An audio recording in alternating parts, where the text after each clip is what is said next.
دواړه ودرېده دوه موټران د طالبانو د مجاهدینو ډک ما راځي خدای مو راوړ یو حافظ صاحب راشي اوس ما سره یې روغبړ وکړي چې روغبړ یې وکړي مال راسي اوبه وچړي کښېنئ ډوډۍ خورو د ډوډۍ وخت نږدې دی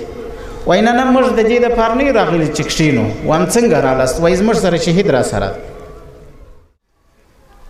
زنانې پوه کوي و د خدای په خاطر دا چغې نارې مه وهئ په الله قسم که ستاسو د عزت هېڅوک دونه خیال ساتي لکه موږ چې ساتو موږ ستاسو رهبري جنت ته کوو خلک د دنیا ستاسو رهبري دوژخ ته کوي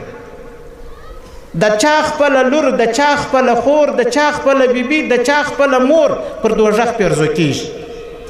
او که پر دغه رقم نارو باندې مړي سي د شکه مه کوه تلي به دوژخیان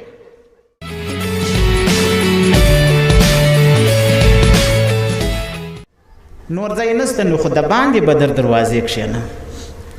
وایي پیغمبر علیه صلات وسلام پټو پر ځان اچولی و د ځانه سې رالرې کوي دی راټول کوي راټول کوي راټول کوي بیا یې وپېچي داسې ما ته راوغورځوه ما ته وایي جریر ما ورته ها وایي پر دې پټو باندې کښېنه اوار یې کوي ما الله اکبر یا رسول الله ستا پر پټو باندې کښېنستل ډېر ګران کار دی مچ مې کوي په سینه پورې مې وموښوي بیا مې بل صحابي ته ورکړي لاس پر لاس د رسول الله صلی وسلم پورې ورسېدي موږ و تاسو به یو تر بله د شفقت مینه په مابین کې ساتو ګورئ ته به ځان تر ما قربانوې زه به ځان در تا قربانوم ما مخکې درته وویله د روح عزتمن شی نسته که روح غوښتی چې افغانستان زموږ په روح باندې جوړیږي دا یاد ساتئ روح هم تر قرباني و دلته به اسلامي نظام نافذ کوو د خیر روح به قرباني کوو اسلامي نظام به نافذ کوو دا ښه یاد ساتئ دویم د دې څه یوه بله خبره معلومه سوه دا عظیم نعمت دی اسلام حضرت رسول الله صلی الله علیه وسلم چې د مځکې په سر و لوی نعمت و ځکه صحابه کرامو ځان تر قرباني کوي اسلامي امارت دا د الله تعالی یو عظیم نعمت دی ځکه به در دې ځان قرباني کوو دا به دلته نافذ کوو او ګورې یاد ساتي الله رب العزت دې داسې نه کوي که خدای نه کرده د یو چا په سبب د یو چا د اختلاف په سبب باندې اسلامي امارت ونړېدي یا د اسلامي امارت ته کمزوري پیدا سوه د یو چا په سبب هغه خواهی د ملا په سبب وي د طالب په سبب وي د مجاهد په سبب وي د زنانو په سبب وي د دغه عوامو په سبب وي د هر چا په سبب که اسلامي امارت ړنګ سو خدای نه کرده الله دې نه کوي یا ضعیف و کمزوري سو دا سړي به د حشرګاه پر میدان در ټول مخلوق دروند او سنګین عذاب زنانې پوه کوي و د خدای په خاطر دا چغې نارې مه وهئ په الله قسم که ستاسو د عزت هېڅوک دونه خیال ساتي لکه موږ چې ساتو موږ ستاسو رهبري جنت ته کوو خلک د دنیا ستاسو رهبري دوژخ ته کوي د چا خپله لور د چا خپله خور د چا خپله بیبي د چا خپله مور پر دوژخ پیرزو کیږي او که پر دغه رقم نارو باندې مړي سي د شکه مه کوه تلي به دوژخیان پر اوریانی و په حاشي چې مړي سي بیا خو دوژخیان دا پوکې ګوره موږ د دې دپاره حجاب غواړو حجاب د دې دپاره چا غوښتی دی الله رب العزت غوښتی رسول الله غوښتی دی ځکه موږ دا غواړو موږ غواړو چې دغه پتمنې عزتمنې خوندې دا د جهنم نه خلاصې سي جنت ته ولاړې سي اما خدا هم ښه یاد ساتي هیڅ کله به د ښځو عریاني د ښځو فحاشي د ښځو ازادي دا د هیڅ چا هم مبارک نشي هیڅ کله به مبارک نشي دا یاد ساتي دا خبره دې د غوږه باسي د اسلامي دین په اصولو به سره چلیږو د اسلام د مبارک دین د دې د قانون مطابق به سره چلیږو ګورئ بیا به زموږ ستاسو ملک جوړیږي انشاءالله العزیز حضرت عمر بن عبدالعزیز رحمه الله حجاج بن یوسف په خوب کې ویني د ټول امت مسلمه لوی ظالم په خپله زمانه کې زموږ په زمانه کې در حجاج بن یوسف ډېر ظالمان تیر سوه ولکه هغه په خوب لیدلي و دی ظلمونه وسوه چې اوس یې نومنې درته ذکر کوم چې په دې 20 کلنه دوره کې تیر سوه حجاج بن یوسف په خوب ولکه لیدلي داسې ظلمونه وسوه حجاج بن یوسف حضرت عمر بن عبدالعزیز رحمه الله په خوب کې ګوري په خوب یې ویني ورته وایي په دوژخ کې دی سوی سکور دی داسې ګرځېدلی دی وایي الله پاک څه در سره وکړه وایي چې څونه مړي مې کړي وه د هر مړي په مقابل کې الله پاک یو وارې مړ کړم بیا یې ژوندی کړ خو د یو عالم په حق کې لکه سعید ابن جبیر رحمه الله د هغه په حق کې 80 واره مړ 80 واره را ژوندی کړ هغه ورته وایي چې و د خدای بنده تا خو حضرت عبدالله بن زبیر رضی الله عنه په شهادت رسول صحابي و حضرت سعید ابن جبیر رحمه الله دا خو تابعی دی هغه چې په شهادت ورسوي د هغه په حق کې ولې 80 واره مړ کړي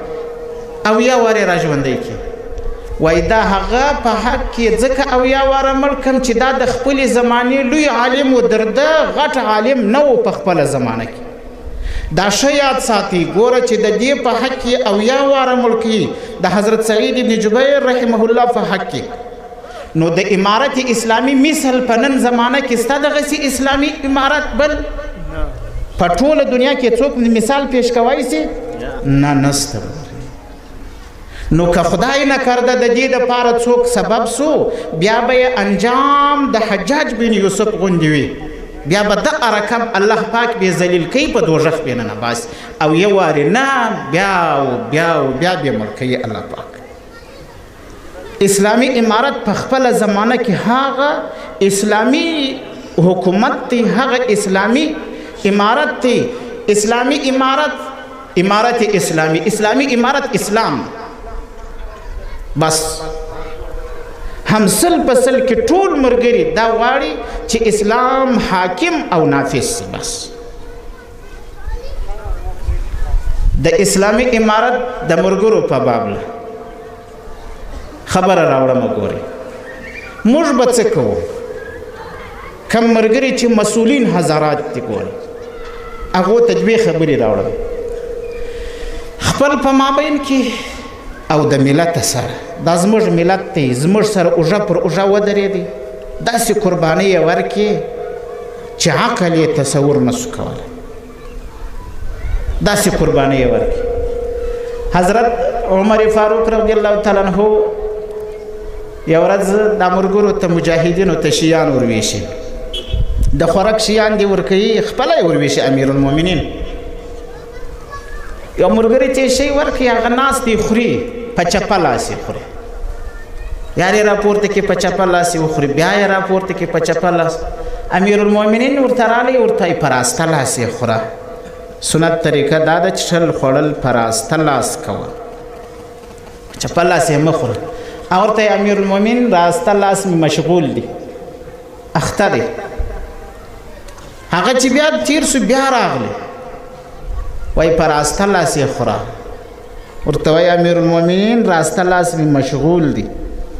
دریم وار چې رالی باره یې نوکی دی زور پر وکوي ورته وایي په راسته لاس خوره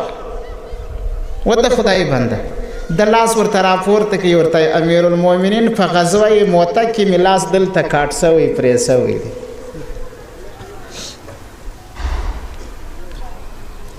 دا لاس پرې دی امیرالمؤمنین کښېنستی ویې ژړل لاس یې ور مچ کړي هغه پرې لاس پر زخم باندې مچ کړي د دې زخمیانو مجاهدینو لاسونه مچوي چې پرېږدي ټپونه یې مچوي ګورئ دا چې سترګې یې وتلې دي پر دې وتلې سترګه باندې یې مچ کړه الله پاک د دې په بدل کې جنت ورکوي درته پښه چې یې پرېږده پر هغه پرې ځای باندې یې مچ کړي ګورئ امیرالمؤمنین یې لاس هغه پرې ځای ورمچوي وایي عجیبه شخصیت یې ورته یې څه په جنت کې څه دلیل زموږ سره ناست دی څه مبارک سړی څه په جنت کې څه دلیل ناست دی بیا ورته وایي ملګري هغه ورته یې ها وایي اودس څنګه تازه کوې درته مشکل خو به نه وي ډوډۍ څنګه پخوې درته مشکل خو به نه وي جامې څنګه پرې مینځې درته مشکل خو به نه وي امیرالمؤمنین ژاړي د زخمی مجاهد سره د معیوب مجاهد سره ژاړي. ګورئ د دې زخمیانو معیوبینو قدر وکئ. د الله په خاطر درته وایم تا د چا په مقابل کې ټوټه ټوټه سوه، د چا دپاره یې خپل اعضا قرباني کړه؟ د واحد لا شریک رب دپاره.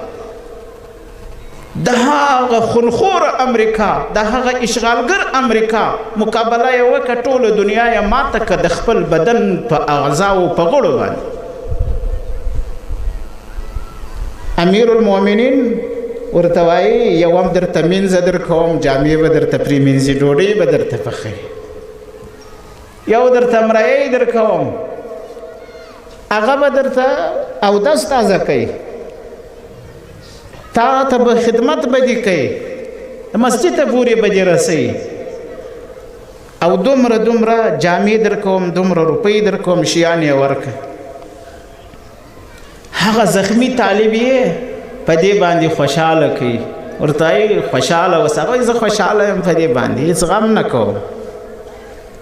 ګورئ دا مجاهدین خپل په مابین کې یو د بل نه جار سي. د ملت په څنګه خدمت کوو؟ حضرت ابوبکر صدیق رضی الله تعالی عنه، حضرت عمر فاروق رضی الله تعالی عنه وایي کله چې حضرت ابوبکر صدیق رضی الله تعالی عنه د مسلمانانو خلیفه دی،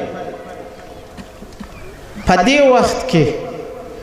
په کور کې ناست یم، زړه مې وغوښته چې د حضرت ابوبکر صدیق رضی الله تعالی عنه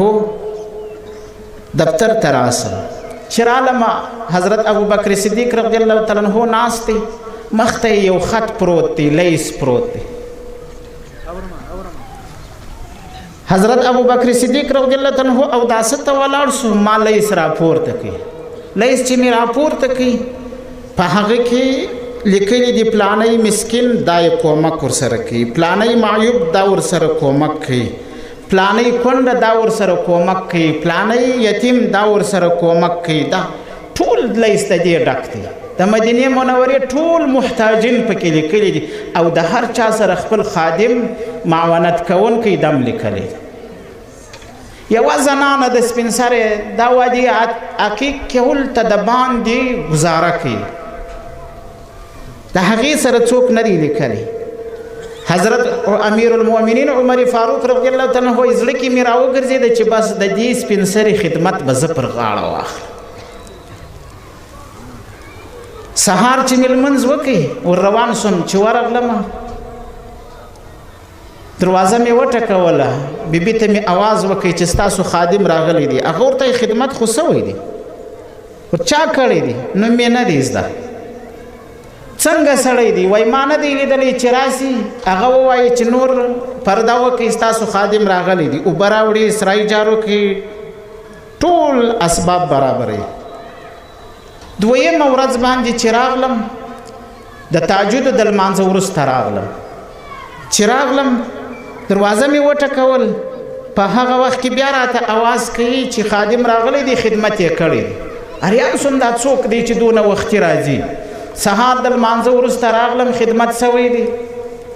زموږ استاسو دا مسؤلیت نه دی چې وخت د پلانه سره رسمیت شروع سو، در پلانه زموږ د ګرده وخت رسمیت دی. شپه هم په رسمیت کې ده، ورځ هم په رسمیت کې ده، هسې کارونه کوئ، مشکل پکې نشته. شپې او د ورځو خپل ملت خدمت کوئ، د عوامو خدمت کوئ.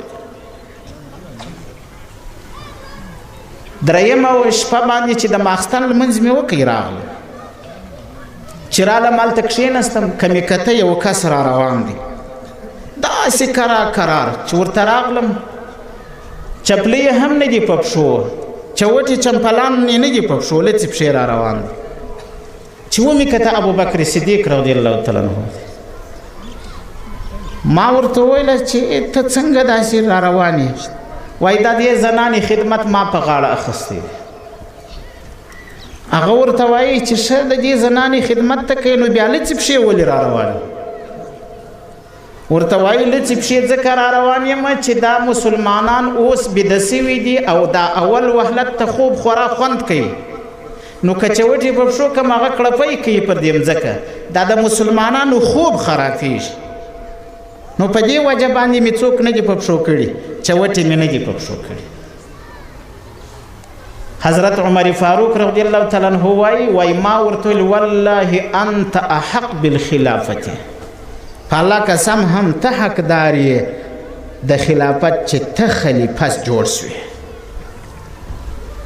موږ تاسو به د خپلو عوامو د خوب خیال هم ساتو، د تکلیف خیال به هم ساتو، د دې د استراحت خیال به هم ساتو. دا څونه چې دی وسا کېږي هومره بې وسا کوو. هغه خلک دي ګوري دا زموږ ستاسو عوام داسې قربانۍ ورکړي. د شیخ صاحب په غوښتنه باندې دا وروستنۍ خبر درته راوړم. ملګرو ډېره غوښتنه وکړه. ګوري د شهداو واقعې تاسو ته معلومې دي. د اسلامي امارت سرشندونکي فدایان، اتلان، قهرمانان، شهدای اسلام، الله پاک دې د ټولو شهادتونه قبول کړي. هسې عزیز خلق و، هسې ځوان خلق و، هسې ګلورین خلق و. الله تعالی پر دین باندې قربانۍ ورکړي، خپلې ځوانۍ یې لولفه کړي. خو ګورې هغه موږ ته یو شی را پرېښوی، یوه غوښتنه یې پرې ایښې ده. هغه وایي چې پام زموږ د